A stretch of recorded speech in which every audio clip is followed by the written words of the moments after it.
I wanted to post this tonight, not knowing that there would be a TikTok ban happening. Unfortunately, it beat me to it, and I wasn't able to post this on TikTok. So here I am posting on Instagram, and yeah, I'm doing exactly what I was doing on those little memes that I was saying. But here I am. You know, it's been a wonderful journey on TikTok. Some of you, especially if I'm posting here on Instagram, y'all, and if you don't have TikTok downloaded to your phone, you probably don't understand what I'm talking about. You probably already scrolled on, and that's okay. This video may be for the people that were on TikTok and moved over to Instagram. But it's just been a wonderful journey, and it's very sad to me. This is a very sad evening, late evening. I look at this video, and it's basically showing my TikTok journey, and from the past 4 years, it was basically my most vulnerable moments, my most fun moments at the same time. Anytime that I wasn't feeling down, which was probably 30% of the time. The other 70% I was pretty depressed and pretty either depressed or very emotional. And most of y'all knew that on this journey with me on TikTok, and but most of the other people in this app, and this Instagram and everywhere else, probably just saw my face and saw me dancing and thought I was super happy or whatever. And so I tried to be real and tried to be authentic and tried to tell everybody the truth, because most times people just mask everything, and they don't tell you. I feel like in this world you are pretty much damned if you do and damned if you don't. But I feel like if I'm authentic and raw and real, at least I will leave this world with no regrets, and people will know that I was upfront and always honest, and instead of just making a mockery out of myself.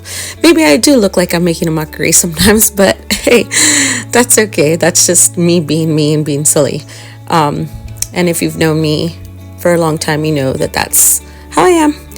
I am a silly goofball, but I really chose to be so vulnerable on TikTok because I felt like it was a place that I could be. It was just very different from the other apps, and I felt like I wanted to educate at the same time while I was going through these really, really difficult moments in my life. I felt like it was important to educate at that same time, because although I have experienced really heavy things in my life, I feel like this was the heaviest I had ever experienced. I was dealing with transitioning from, I guess after COVID, everything really hit me hard. Lots of heavy emotions after COVID, and also moving far away from home and living in your hometown for like 30 years and having to adjust to all those difficulties, and then having to leave your circle of friends that you are so used to being with, and learning to separate yourself from all those emotions, learning to separate yourself from your family, judgment, trying to not feel guilty, all those emotions all at the same time, while also trying to build yourself a new life and keep going. Very difficult. Mind you, I haven't even mentioned an emotionally abusive relationship for those 4 years. So I don't really care about, oh my goodness, I am telling the world everything. Hey, some people really, really need this kind of help. And, honestly, I never had really anybody to guide me, to help me through life.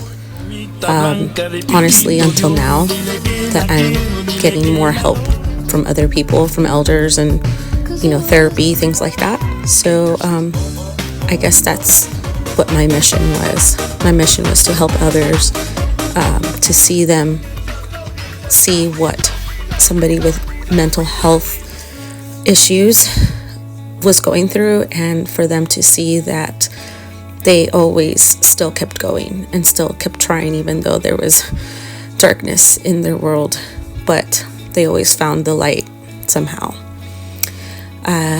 Just want to thank you all for following, and I love you guys so much.